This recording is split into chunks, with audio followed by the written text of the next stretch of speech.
I am the world's best auto glass installer for 2023. The competition is nerve-wracking. Procedurally, I'm there. There's just a couple hiccups in the past that prevented me from winning. The Sika reps made sure that every need I had was met. That kind of support means a lot to somebody who's in the throes of competition. I use SikaTac Ultimate because it has high viscosity, beautiful gunability, and it's just the best product on the market. Everything that I've ever wanted from a urethane manufacturer has been provided with Sika.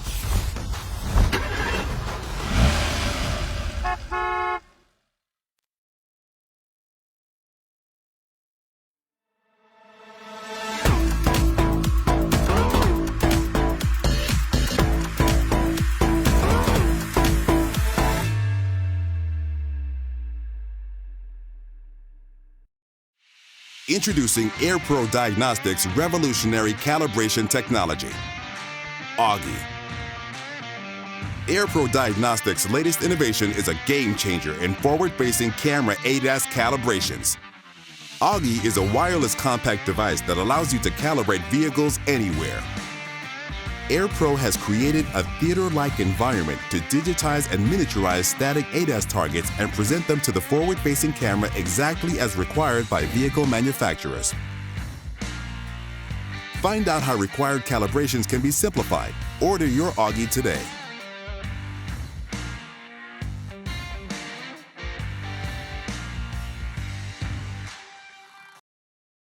Welcome to Shatterproof, the Auto Glass Journey for Independence podcast. This week's episode is part 2 of Snow Globe or Crystal Ball, What Lies Ahead for ADAS Calibration, with guest host Josh McFarlin, President and COO of AirPro Diagnostics. If you haven't already liked our podcast, click on the subscribe button below and also take a moment to like this episode. So anytime we update the content, you will be the first to get access to all of this great media and industry information. So with that, let's get into part 2 with your host, Gary Hart, and guest host Josh McFarlin, live from the Collision Industry Conference winter meeting in Palm Springs, California.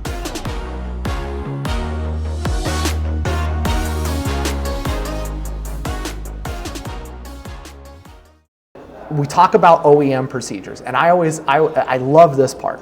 So, we mentioned all these targets have an OEM procedure, they have math, it's inside the computer and whatnot. And there's these steps that, okay, do this, we have to measure the tape. Now, I gotta be honest, I always thought on a tape measure, those bars were just a barcode. Like, I just thought it was a giant barcode. I was always like, that's maybe why my woodworking projects don't. I built the birdhouse and it looked more like a ramp. It was like postmodern. Yeah, it was actually, I didn't get away with that. I mid-century modern failed, maybe. But they're now, I'll talk to a technician and say, did you follow the OE procedure for taking the windshield out? Right. Well, there is none. I'm like, oh yeah, there is. Sure. There, absolutely 100%. The door glass, same way. That drives me nuts. How many people jump on social media and go, I got this 2022 Mach-E. How do you take the door glass? How do you take the door panel off? I'm like, did you follow the OE procedure? Yeah. And I think a lot of these guys wing it. I've done it. I figured it out once. I buy enough like panel clips or whatnot to put it back together when I break them all. Or I'll just go to social media, wait, 20 minutes to an hour to get an answer, and then maybe in the meantime I've already pried something on, who knows. But they don't use the OE tools that are available to them, because what I'll hear is it's too expensive. And I know there's a minimum buy-in of $1,200 a year. So it's interesting that they will, a service as a service for payment, if you will, and you're not subscribing to a service to break these things down. So, right. I think people have to look long and hard at the objectivity they need to give tools like Augie. Right. Because in my opinion, not only is it a positive disruptive nature for the industry, but it gives those individuals that can't invest in an infrastructure to have a shop that they do mobile and they need to service their customers. This is a great tool for them, in my opinion. And I am grateful that AirPro is an industry partner.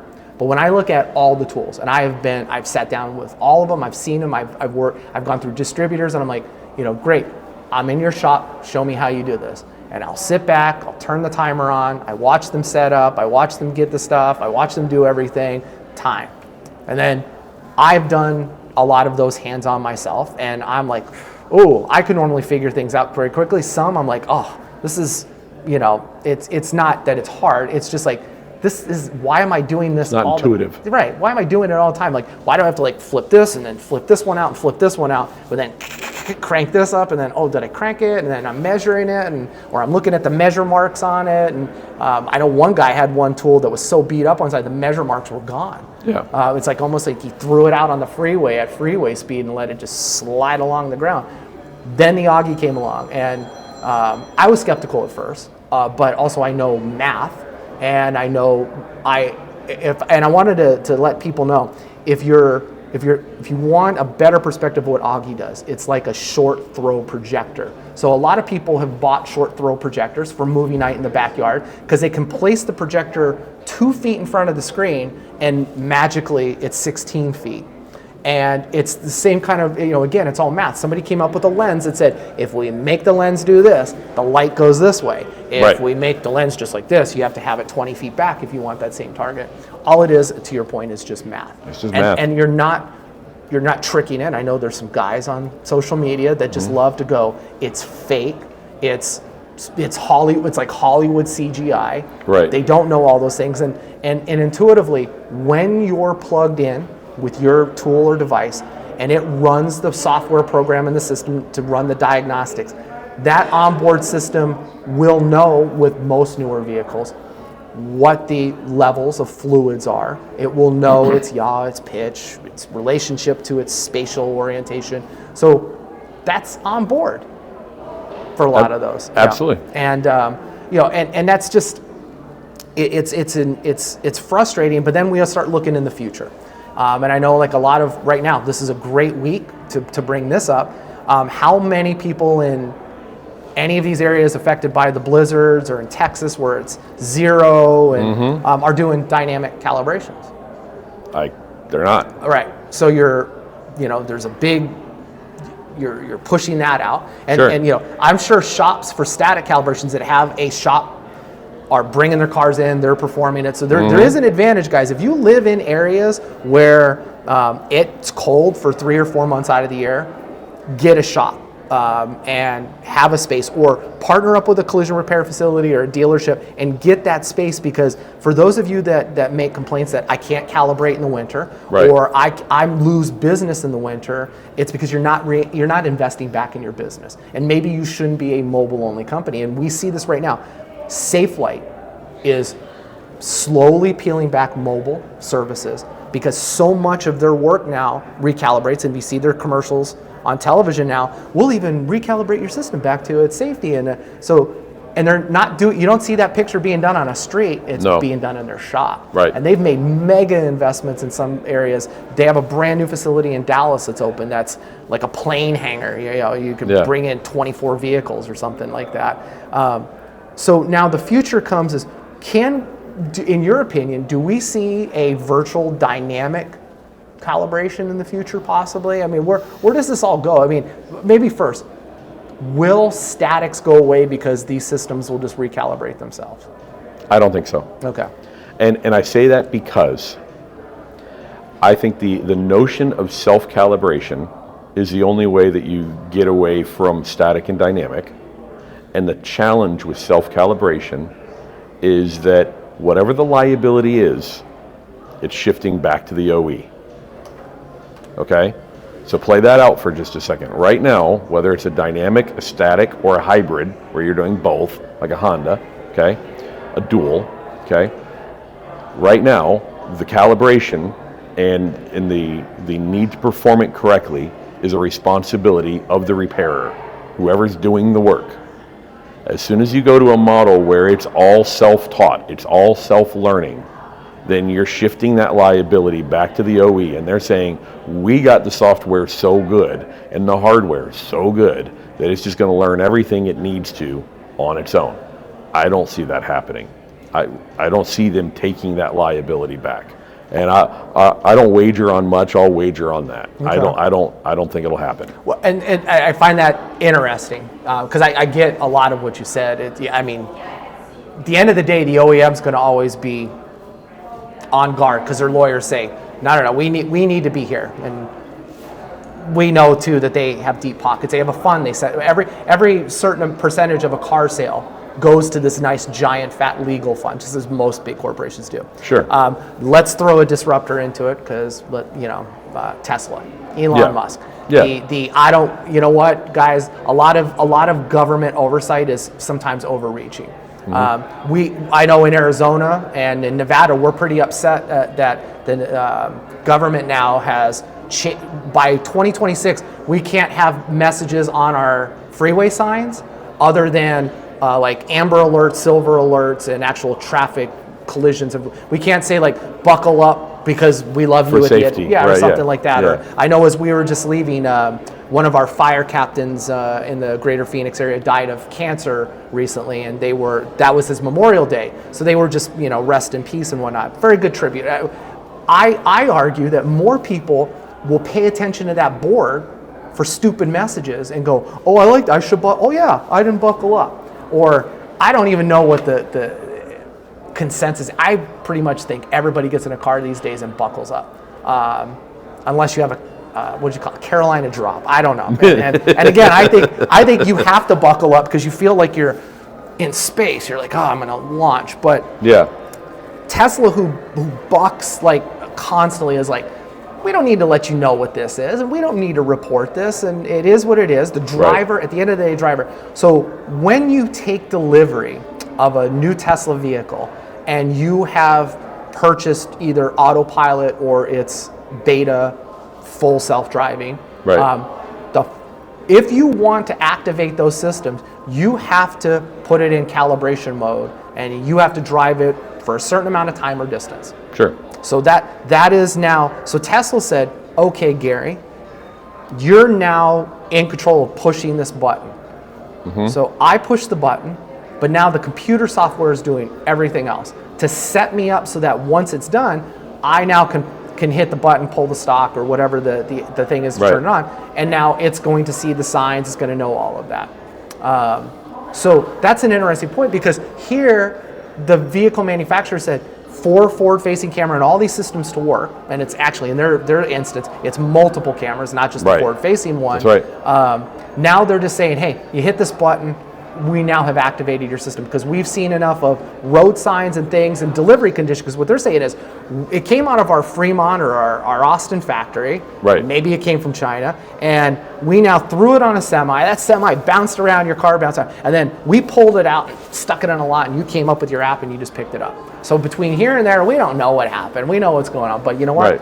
This is that scenario. So I look at that and go, well, if that's a possibility, why wouldn't that just be something in the future that goes on? Because apparently their programming knows what to do, and even as the full self-driving right now, it detects pedestrians and bikes, and a lot of that is their AI model in the background, their Dojo system and stuff. Yeah.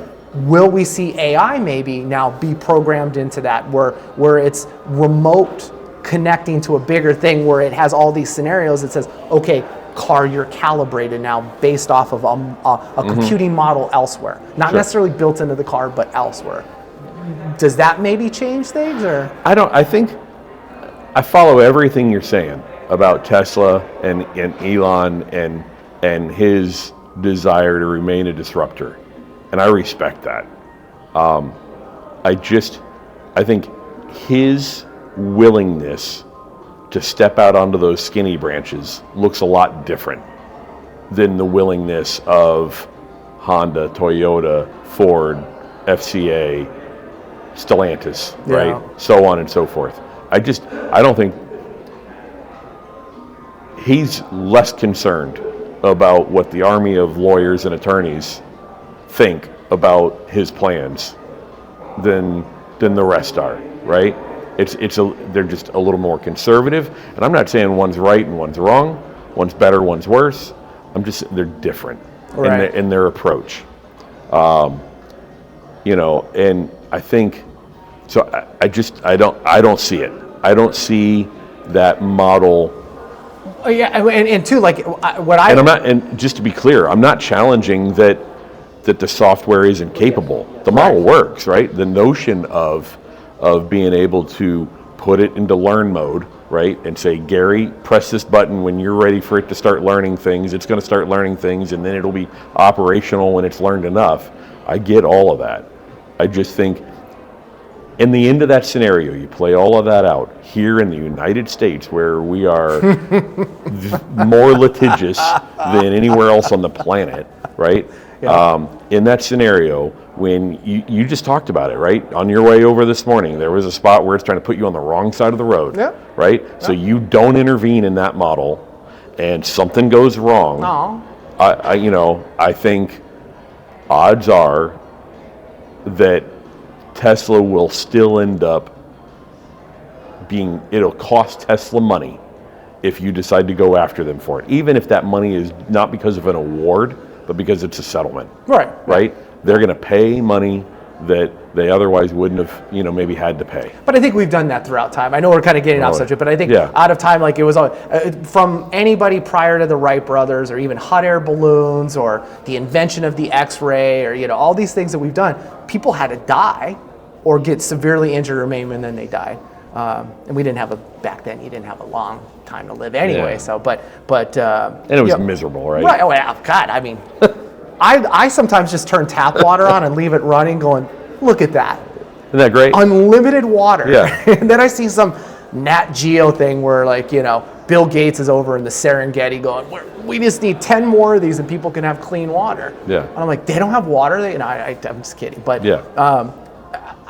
I just saw the article this week where they call it the dead robot zone, or robot car zone, because in Chicago a bunch of Teslas couldn't charge.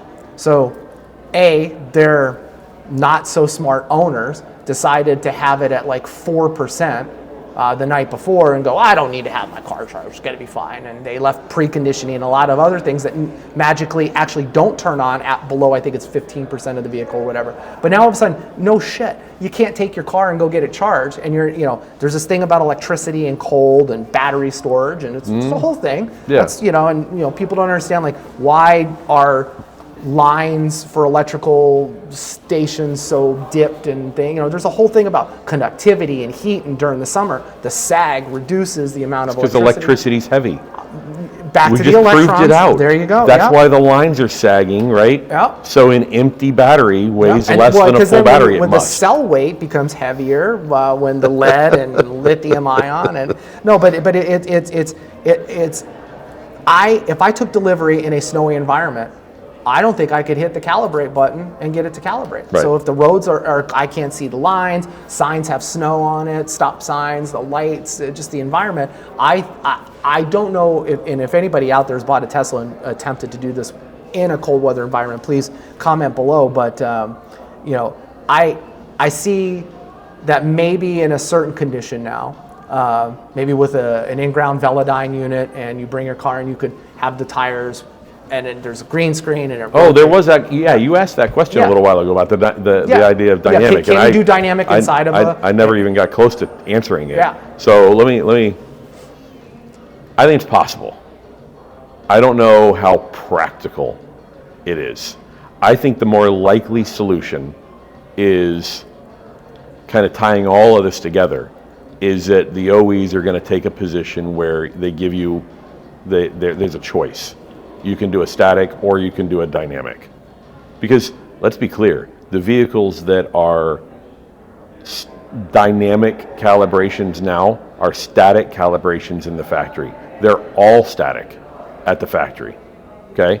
So the domestic vehicle, generally, right, that requires a dynamic calibration in this market is static calibrated to begin with.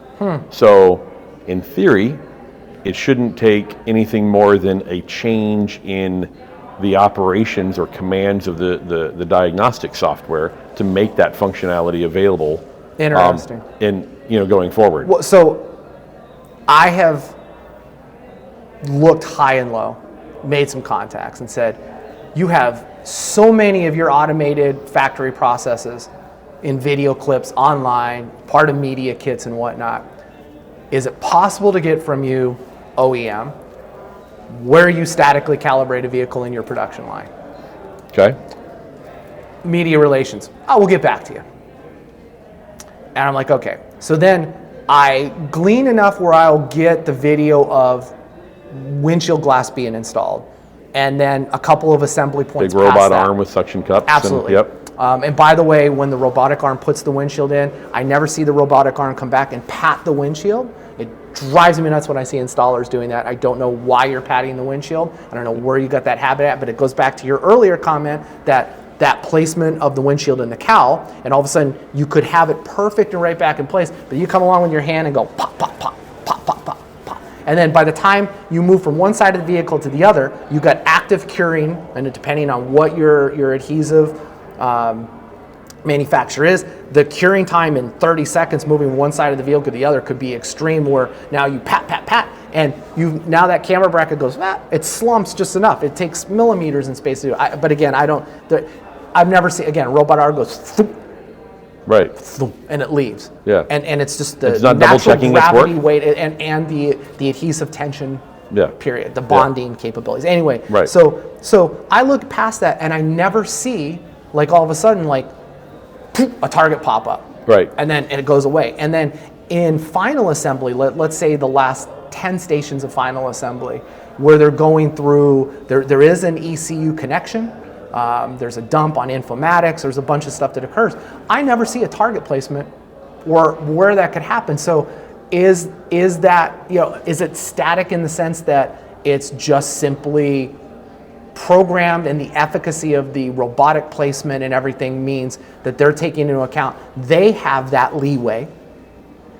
They're using a static target and placing it in front of the vehicle in a very similar manner to a static calibration done after the fact. That's the process, and that is a universal statement. And how again, I'm not going to speak in an absolute, because I'm sure there's an exception somewhere. Sure. But the overwhelming majority of the OEMs and the assembly line processes at the end of line are using a static target that is machine operated, right? There's a robot placing it in front of the vehicle and doing that work. But at roughly the same point in the process that they're doing the dyno test, it's not technically a dyno test, but it's like a dyno test, right? At the same time that they're running the vehicle and doing that kind of dynamic testing of vehicle systems, they're doing a static calibration. Interesting. Yeah. Because you would think right there from an OEM perspective. And it's one company that makes that machine. Interesting. For all of those different assembly plants. They've got the market cornered on that. But like, from what you know or have gleaned rumor-wise, or what is the time it takes per vehicle? Seconds or minutes? Because it's got to be. I'm sure you could measure it perfectly fine in seconds. Okay. Right. It might be a minute and a half, but it's not a lot of seconds. Okay. Yeah, because I would just think, like, at some point, if you're taking 3 to 5 minutes, then why would you not just start looking at self-calibrating? I'll bet it's 30 seconds, 60 seconds would be my guess. But then, so then I've not seen it in person, so I can't say for sure. So cars that don't, and this is down also the rabbit hole. If I all of a sudden I have a Mercedes S-Class that only requires dynamic calibration. Okay. So I replace the windshield, do all that stuff, and we drive on the road. What is it doing in its dynamic that it didn't require the targets? It didn't. What is it doing? Do we even know what any of this is doing when it's in dynamic? I mean, I know they're paying attention to lines on the road, right, and interpreting that information. There's got to be a baseline calibration that exists in there somewhere, and all what it's doing now is it's just saying, okay, you're saying I need a new calibration because some condition changed, right? Whether it was unplugged or glass was replaced or the camera was replaced or whatever, right? So there's some reason. Let me analyze these inputs that I would normally count on anyhow and just kind of verify what that is. And I think it has a lot to do with kind of the focal point of the camera. not so much focal length, but the focal point, right? Because each camera has, let's talk in terms of pixels, right? Right. So you've got a screen that's so many pixels wide, or a view, an image that's so many pixels wide and so many pixels tall. There's a pixel in the center, right? If you think about that kind of perspective with the camera, whether it's actually the center point because of the lens, or is it this way or that way a little bit, right? It needs to learn that again. So dynamic is self-calibrating. Yeah. And that's what I mean by self-calibrating, is that there's still a drive that needs to occur, but it's who's doing the drive, a technician or service representative or the customer. Sure. Because dynamic is self-calibrating. The distinction I'd make is that your S-class, right, dynamic calibration, whether it's the technician or it's the customer, there are conditions that need to be met, and they're kind of pretty well spelled out, et cetera.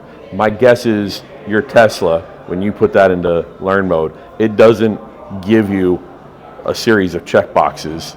You need to go 40 miles an hour for 7 miles on this sort of road. Maybe it does, right? Oh no, no, you just pressed it and went, and there actually it was kind of like a bar, a progress bar, like a loading bar. Right. So I'm sure in the background it knows that there's certain conditions it's looking for to learn from in order to say you're good, and the progress bar is now full. Right. Right.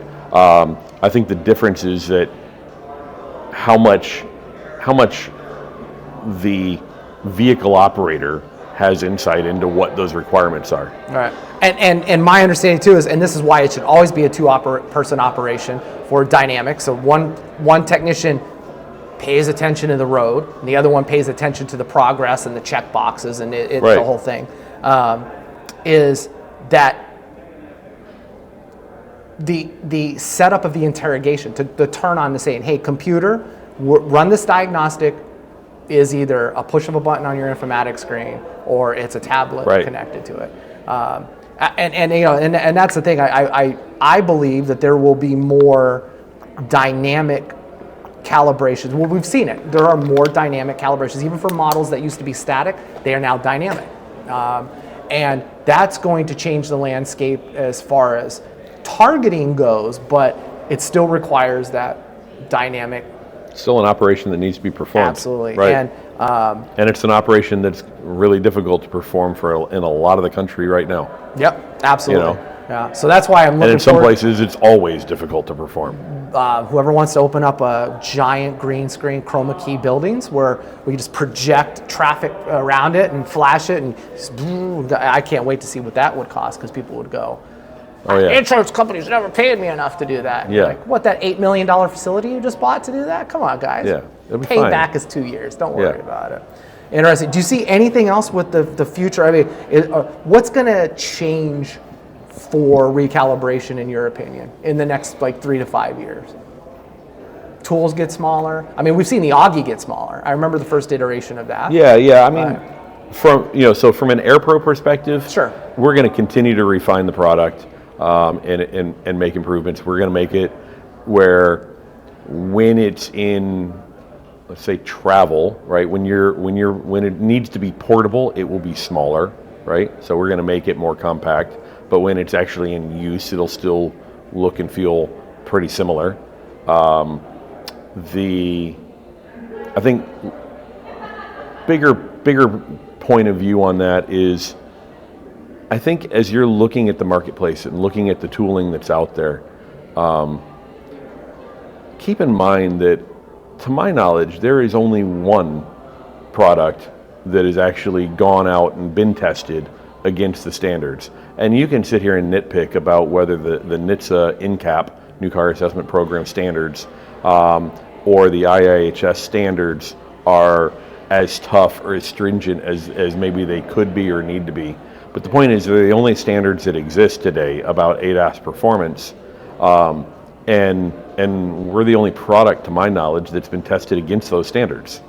Does that mean that I think we're better? No, but it's a feather in our cap that says we know that we're doing what we say we do. Right. And it's you're actually showing the industry that you've invested in Absolutely. every iteration that's necessary to make the product better, Right. to improve safety and efficacy of the delivery of the vehicle. Right. Absolutely, and you bring up IHS, and I believe it was one of the podcasts that was put on with the body shop industry. Okay. I know you guys may have sponsored it. You were putting it together. Could be. And you had that representative on there, and he had some really unique slides. Some of these I'll put down and reference even the contact information on it. But it was amazing too that they saw in their survey and polling of customers and dealerships and whatnot, Oh, yeah. how many vehicles that when they did come in for an issue, it was they had a windshield or they had a glass component replaced, that there was no calibration done at all, or there was, but it's no longer in a pass mode, but it was in a pass mode then. Yeah. So that's something that's interesting, that when you just talk about whose standard is better, they're all attempting to do it, but the problem is that the data is going so fast, and it's just like in healthcare. If I asked you right now, was your headache low grade or medium grade, you're like, well, medium grade. Well, what's medium to you and high? Well, so then they have this thing Right. like, if it's 3, you feel this way, and then we all have a different opinion on it. Sure. So it's that bias, that judgment bias that comes in. Yep. And we've seen, if you had the opportunity to see a rollover test or an offset head on, it's an impressive thing. But there's so many things that go into what those institutes and safety Absolutely. places do, that this is why we have them, better or worse. But you guys made the investment to better your tools. Sure. And not a lot to. I can hear other people cry, but I'm like, at the end of the day, go ask at your XYZ company, what's the next greatest thing? And while I'm on that subject, the next greatest thing that you have always had is you have a green program for your existing tools. Absolutely. So we call it that. we call it our evergreen warranty. Yeah. So when you've made the investment to use one of our tools, you have a tool that will be in perpetual working order. When there's upgrades or updates to it, we are going to swap out the tool and make those updates. And we've had numerous instances of that with Augie, right? We've changed cameras. There's a camera on the Augie. We've changed cameras and we've replaced Augies for that. We've swapped them out. We've upgraded the Wi-Fi connectivity. That's a hardware change where we swapped out the tools. There's been software updates, and we do that over the air. And it doesn't require, recalling the tool and replacing it. But with the tool itself, we've made numerous hardware updates, from Augie serial number 1, right? Yeah. To where we are today. And that's not something where it's just the new guy that's coming along that gets it, that's going to luck out and get those upgrades. Everybody gets them. Absolutely. Because we want everybody working with the best possible version of the and tool. it was impressive when I toured your facility a year ago, just seeing, when I went into that room and I'm like, oh, this is the recycling Yeah. section. And I'm like, wow. And that was great because you could just see the varying levels of environments these tools were in. Oh yeah. And even despite that they were, in these brilliant Pelican cases, and you could throw that in a dead body and it would never get water inside, but somehow these things are, I don't. But it was so impressive to see, because then at the same time, not only are you taking back the old products, you're recycling those products, and those that can be put back and now in a state that gets version 2 or version 3, those things go back out there. So that's right. That is very impressive. And I always would argue with individuals that, will your target manufacturer take your folded target back, right, and send you a new target? And the answer is no. They'll Yep. sell you a new one. And you'll never have to replace our targets. There you go. You can't fold them or crease them. See, how am I going to fold an Augie? I might have to work on that. But and then back to your, before I forget about it, I think Tommy Lee of Motley Crue invented the 360 drumming. So if we wanted to think in terms of how do we get a car, where this was headed. Right. Okay. Yep.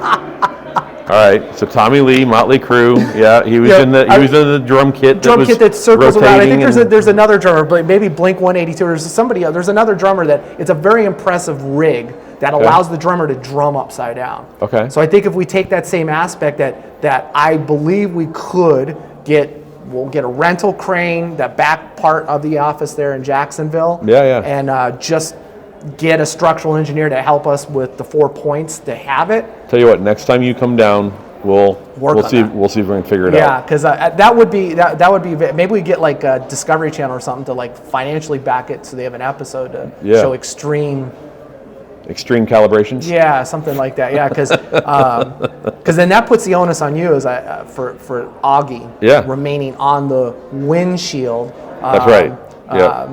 To not fall off. Right. Because we already know remotely from the app. I mean, and I love that. When I was there, I was like, oh my God, everything that's on there is right here on this app. Watch this. Oh, that's so cool. Yeah. So I know I could be safely on the ground with my little hard hat and my yellow vest. And don't worry, I have my own yellow vest. All right, good. I've got a safety vest, so we're good with that. And the glasses as well. But yeah, it's an interesting time to be in for all of us, especially your company. So anything else you'd like to add, or anything that's on your mind? No, I appreciate the opportunity to get to talk about it. And you know, we talked a lot about, you know, kind of the Facebook experts and things like that. I do venture out into the forums and I try to you know, bring my perspective when there's an opportunity to do so, and I welcome the opportunity to enter into a debate or a discussion on things, and so I'm sure I'll. I like always. I just don't understand, like, some people are comfortable with a certain tool. Yeah. Some people love this hammer. Some people are a DeWalt fan, or they're a Milwaukee fan. And that's like, okay. Great. You find a tool that works for you, and that's great. Brand loyalty is a good thing. I never go, oh, you have DeWalt.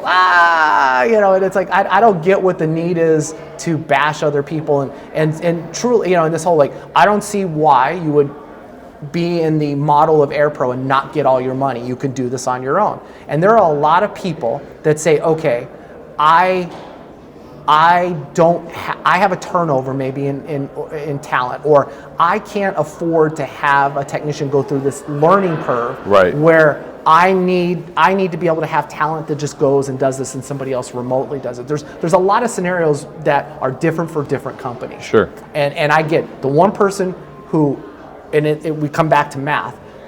So yes, ROI. There are some people who get it, and then there's other people that go, I keep all $375 every time I do this.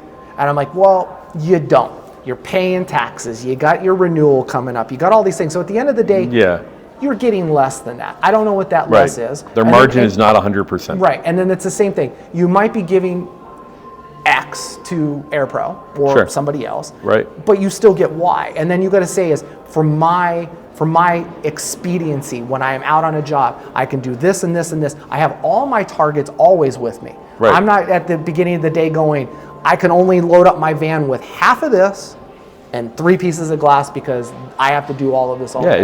Is there a benefit? Is there a competitive advantage with being able to be mobile? Right? I got to believe there is.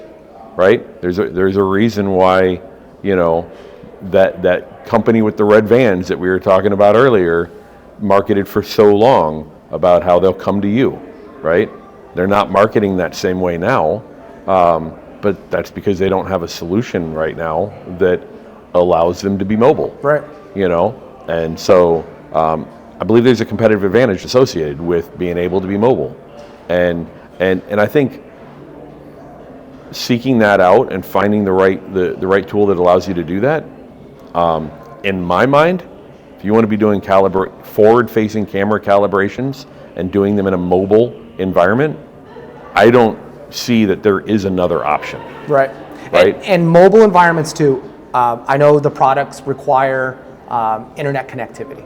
Right. And sadly, the United States lags in data connectivity compared to the rest of the world. Don't know why, but that's unfortunate. So there are, again, this may not be a tool for someone who is in the Appalachians and barely has basic 3G service, which is something supposed to be going away now. And now you basically have 4G, but no data. So you don't even have the LTE aspect of your data connect. So there's going to be some instances where, again, another tool is going to be fine, and maybe yours isn't. So. And we've made some significant improvements in reducing the load, right? So early on, what it required for bandwidth compared to where we are now, looks a lot different. We've reduced what that load is that we're trying to transmit back and forth from the cloud. But still, you're right. There may be instances where it's just not. It's going to be cause trouble for you. Yeah. If you don't have good connectivity. Well, and I also will. I hate bringing up all of Elon's companies, but again, it's a disruptor. If you truly have now invested in a mobile business, get Starlink Mobile. Sure. Yeah, and now have internet anywhere you go, because that means that your facility, you need internet always. You need to be able to answer calls, do invoicing, things on the fly, have things come in and out. If you're in an area where you're parked and you're going to be there for an hour to an hour and a half, prepping, inspecting, doing the recalibration, all of that, you should probably have a mobile internet solution that's always on, and that's going to be satellite. Right. And that there's no reason not to equip it, or invest in a building. That's where your calibrations happen. These are where your tools happen. And even then, for the size of what most people get, and I've seen recently, there's some shops now on the East Coast that have acquired facilities, but we're talking the pull-in garages, the width of this where we're sitting right now, and about the depth from here to here. It's one car in and you barely can get in. Right. You can't set a target up 7 meters unless you're opening a bay door, and then so the lighting outside. I don't even want to get into any of that. Absolutely. And that's where an Augie in a situation like that, for you have that controlled environment, but you've got that on the glass targeting solution. Right. Absolutely. Yeah. And I think one last comment related to the social media component and all of this, and the Facebook experts. There's one common denominator that I see pretty consistently amongst the critics that I run into, the skeptics that I run into. They've never used the tool. And so using your analogy, right, of, well, I'm a DeWalt fan and you want to use Ryobi, well, that's garbage, right? And I'm not suggesting DeWalt is great and Ryobi isn't. What I'm suggesting is if you've only used one of those products and you haven't used the other one, you can't have an opinion about it. Like, it doesn't make sense, right? Those shoes are uncomfortable that you're wearing. I've never worn them, but they're uncomfortable. I'm sure of it. I'm still going to have an opinion on Crocs, though. Never worn a Croc. Yeah, you can. But that's a style-based opinion, not necessarily a comfort-based opinion, right? Yeah. But I'm never going to say to somebody. I'm trying to give you an out here, Gary. No, I'm not. But I'm never going to say, "Geez, Bob." Yeah. Crocs are the worst shoe ever. I'm just going to go, "Hey, Bob, I don't appreciate Crocs. Why do you like them?" They're ugly. Yeah. We can go with that and be in agreement. Yeah. It's like wearing 2 horseshoe crabs. Stop shaming my shoes, though. Okay. I'm not wearing Crocs. I promise. But no, it's and I get it, and that's just the give and take, and it really is. If you want to keep your sanity, you have to ignore what is on social media. But I also get it too when you're defending a product. Yeah. It's different, and even then it's like, have you used it? And then I don't have to use it, it's garbage. And then you're kind of like giving them enough to hang themselves, because other people will see, he's never used it, how can he make a comment on it? Right. I saw it at a show.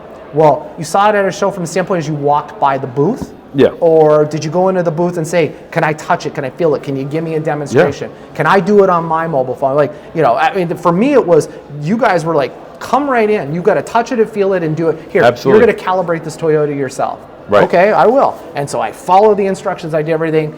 Had 0 hours of training on your product. And in my first go, I calibrated the Toyota. I mean, we just ran a competition twice, once at Glass Week and again at SEMA in our booth, where people that have never used the Augie came up and ran through the setup, and they were timed. And we gave out a cash prize to the winner that did it the fastest. Both times in those competitions, the winners, now this was a consolidated calibration. And what I mean is some of the steps had already been taken care of, and we didn't actually do the diagnostic software part of it. Right. So this is just Augie setup. Yep. Okay? But the winner at SEMA was well under 3 minutes. I believe it was like 2 minutes and 19 seconds. Damn, I wouldn't have won. I was close. It, I was like 4.5 or something. Yeah, which would have gotten you there at Glass Week. Okay. Oh. Right? Yeah, but I think my name was on a list. Well, first of all, I wasn't even allowed in. Yeah. They wanted me to pay a fortune to just show up. But anyway. Right. And that is to the point is you you allowed detractors and actually, I would believe that you would allow detractors. You've got salespeople everywhere, and then to that same degree, I know you've got users of this technology that on social media will go, "Hey, if you want more information, message me. Right. I'll be happy to tell you." And some of them even post videos of what they're doing, or every week they're like, "Here's the 20 I did this week." Yeah. You know, and if it was a tool that didn't work, you wouldn't have people that posted and say, Sure. "Call me." And I wouldn't be sitting here today having a conversation with you, telling you I use the tool myself. Right. But at the same time, I've used an Autel. I've used others. Absolutely. And do I get the same results? Absolutely. At some point I do. But for me, some of those tools I wouldn't buy it because I just have a bias against maybe the tablet they want you to use or the technique. So that's great. But I would find a tool that works for me, and I would never go, this product is garbage over this one. Right. Yeah. Yep. If it's being brought in by AliExpress, I might have a different opinion on that. Fair. But at the same time, though, if it comes from a reputable dealer of a manufacturer or the manufacturer itself, they wouldn't be in business to sell a tool if it was defective or not going to do its job. Yeah. I think the takeaway here, from my perspective, is the biggest selling point of Augie, apart from the ability to be mobile and that sort of thing, is that it is making it harder to do the calibration incorrectly. It's taking out the room for human error, right? It takes out the misinterpretation of the tape measure or the plumb bob or whatever other really technical thing you might be using. The metronome. The metronome, that's right. That's what I call the plumb bob. Why won't it stay still? Yeah. Shaking too much. Yeah. So, listen, I really appreciate the opportunity. Yeah, thank you. Well, and one more thing, so we're here at CIC. So this is mostly a collision-driven event. Right. However, we have seen, like especially with SEMA and other collision-related things, there is a now real inclusion of the glass side. So for years, glass shops have done R&R for dealerships and collision repair facilities. Sure. But now that component that gets thrown in is, well, if we're replacing or repairing this, do you want us to do the forward-facing calibration at the end of it, especially for a dealership? So not necessarily on the collision side, because I think for the most part, the collision wraps up full calibration at the end. So if it was a structural repair, and the glass was included, blind spot or radar, they're not going to have the glass company do that. But we are seeing now in those instances where an R&I also now would include the glass shop being expected to do the forward-facing calibration. Yep. So do you see more of a marrying of the auto glass industry with collision more so than ever going forward in the next 5 years? Absolutely. Okay. Yeah, for all the reasons you just listed. Okay. It's just it's dividing up those responsibilities and making sure that all those tasks are completed. But they're definitely more. They definitely appear to be more kind of in sync than they have previously. Yeah, and because correct me if I'm wrong too. I haven't been in the collision industry for 25, 30 years now, going on for a while. I've always remained near it. But I'm not aware of new collision shops being built that also now accommodate full calibration.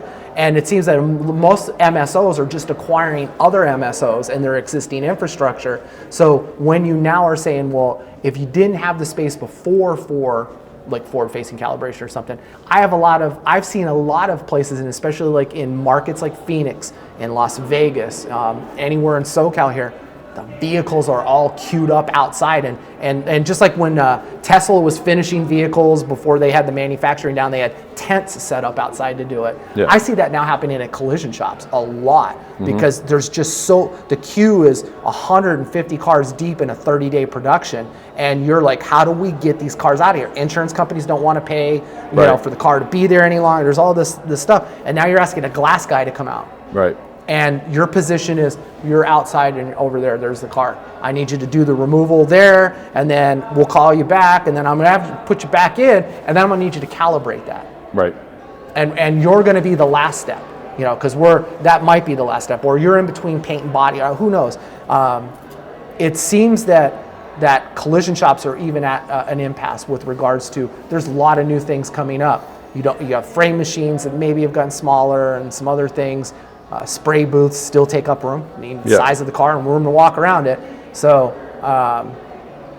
seems like disruptive technology like Augie and AirPro. Again, and two, you're trained ASE technicians and whatnot now don't have to like worry about going away for 3 days. Well, actually, it's never 3 days. It's 5 days. If you have to go to a 3-day class, it's 5 days. You got your travel in, travel out. Yep. So you've now lost your tech to a whole week of going to some training program. Right. Or you're spending an arm and a leg on a tool where you're having your people trained on site, but then you got to hope that you have that one guy that stays around to be able to train other people. So again, the advantages. I hate to. It's not a paid commercial, but I want everybody that's listening to this podcast to understand is if you're looking for certain things for your business, this is that minimize your time and your overall investment, and you still make money because you're going to have more volume. I would challenge to say that properly done subscription model or that pay-per-use model, in the end, if I put that up against a normal year, taking into account all the training and stuff, that it's pretty close to one another, within 10%. Yeah. You know. Yeah, and just touching on something you said, like the collision repair shops generally don't have a 30 by 60 footprint that's just sitting there as unused space that they can repurpose and make that their calibration space, right? That's not the norm, right? They're giving up something to do that. They measure the financial kind of health of their business by how many dollars they're producing per square foot. Sure. Right? Yep. That's how they measure that. And so to take a 30 by 60 area and say, okay, now it's got to do this, they've got to be really sure that model works out. And so what many are doing is they're building a freestanding facility, a separate facility that is calibration space only, right? Which in the grand scheme of things, if you can find something that is starting off with a level-ish floor, there's a technical term, right? Then the cost of that facility shouldn't be all that terribly significant. You need a box, right? Yeah. You know. Yeah. But in a lot of these metropolitan markets, you're not getting I know you're not going to find that in the Scottsdale area of Phoenix, up in the Air Park area. I believe it's called Raintree Collision and Auto Body or something. But so they have their main space, and then across the street you see guys walking bumpers and stuff across the street, jaywalking into another facility that has a plumbing, a CrossFit gym, and Safe Light at the end. Yeah. And then across the street near a fire station, they have 2 spray booths. They just rented space again, and they had to spread out in order to grow and survive, or just survive maybe. Right. I think for a while Gerber might have been in that same boat up in that area where they had to have a couple different locations. That I think they're in one building now. But I mean, and these are all things that your products are very efficient for those that need to service or they service there. Yeah. And one more thing, because I've seen this come up, people ask for radar tools. You offer a radar tool, yeah? We offer a radar kit as well. Okay. It's a universal kit. It comes with the trihedral cone as well as the plate that's used for brands like Nissan, so the flat plate. And so we offer that kit, and it's very reasonable cost as well. Yeah. So definitely, if you're getting into that, or you're looking for a replacement of something you have, definitely get with AirPro. You don't have to buy the AirPro products. You can just buy that kit. And off you go. So I know that's something that comes up a lot, and it was something that while I was touring your facility, it was brought to my attention. And just kind of tying back to the whole remote thing and everything else, I think I should have mentioned this earlier. We can also I can also show you data where we have a 99.6% effective rate. And what I mean is 99.6% of the time, what the customer asks us to do, we're able to complete for them. That's amazing. That's pretty strong. It is. Yeah. And we do that with a response time that's yesterday closed out the day at 29 seconds. So the average customer yesterday waited 29 seconds for us to actually accept the service and begin providing that service. Now that's not our normal daily, but our normal daily average is still a minute and a half, Yeah. So add a minute to that, and if you're doing what we train you to do or coach you to do when you're using our service. Request the service, walk away, go do something else. Finish the install, work on the paperwork, right? Whatever that may be, but go do something else. You don't need to stand there at the tool and say, "Oh, they're not on yet. Oh, they're not on yet." And a minute and a half later, "Oh, we're on." And there's nothing to do. Like you've pressed the help button. Yeah. Walk away. Go do something. It's like else. you set the microwave for 7 minutes and then stay there for 6 minutes and 59 seconds. Right. Going, Yeah. Oh, it's going to be done in 6. Yeah. Right. In 7. Just come back in 7 minutes. Yeah. There's nothing in between. There's a reason there's an alarm at the end. Yeah. Yeah. So that you know to come Alarm? back. No, I think mine plays a melody. Actually, I was able to put my own ringtone up for it or something. All right. Yeah. Well, you've got a fancier microwave. No, I think Samsung makes them now that does that. Just like your fridge needs a flat screen TV in it. Yeah. With a camera to show you what you have inside of your fridge. Correct. Or just buy the fridge that already has the glass, so you just look right in and go, aha. Yeah. I have stuff in there. Yeah. There's stuff in there. Because we all forget what we put inside of the box that chills things. So. Yeah. Well, I definitely appreciate you taking time here Absolutely. during CIC. Happy to. I'm sure the weather's more hospitable this year than it was last year. I think everybody froze here last year. It was snow cold. on the mountains down halfway last year. Yeah. So 75, 78, it's beautiful. Yeah, it's it's horrible beautiful. to be here right now. Yep. For those of you back east, move. Like Sam Kennison used to say, move to the water. Right. Just why would you stay in the middle of the desert? But anyway. That's a great skit. Josh, thank you very much. We appreciate Absolutely. AirPro as an industry partner for the IGA. And for those of you out there watching, any information that we've included in here will be down in the comments as usual. The transcript for this will also be posted online at our shatterproofautoglass.com website, so you can always go on and see there. And of course, we have the interactive discussion in our Shatterproof Auto Glass group here on Facebook. If you happen to be tuning in via Facebook, remember our YouTube channel, subscribe and like so that you get those notifications. Also by liking and subscribing, that just gives us more of the ability to unlock more tools to get you better content and to inform you better either on this environment on YouTube or specifically on Spotify to get it out to more partners. So again, Josh, thank you very much. We appreciate it. For everybody out there, take care till the next podcast. Bye. Thank you for tuning in to part 2 of Snow Globe or Crystal Ball, What Lies Ahead for ADAS Calibration, with guest host Josh McFarlin, President and COO of AirPro Diagnostics, live from the Collision Industry Conference Winter Meeting in Palm Springs, California. You've been listening to Shatterproof, the Auto Glass Journey for Independence podcast, brought to you by the Independent Glass Association and me, Gary Hart, your host. If you haven't already liked this podcast or haven't subscribed, like this episode and hit that subscribe button so anytime we update the content, you'll be the first to get access to all of this great media and industry information. We also want to thank the sponsors of this podcast, eDirect Glass, who is also the makers of Glass Part Match, which is free to the industry, so get your account today at www.iga.org/GPM. And Augie by AirPro, that amazing on-the-glass targeting recalibration system allowing you to work anywhere, anytime with the support you need to succeed. You can find all the links referenced in this podcast in the descriptions or comments below. Again, thank you for tuning in and supporting the Independent Glass Association so we can continue to provide quality information and educational materials for the independent automotive glass industry.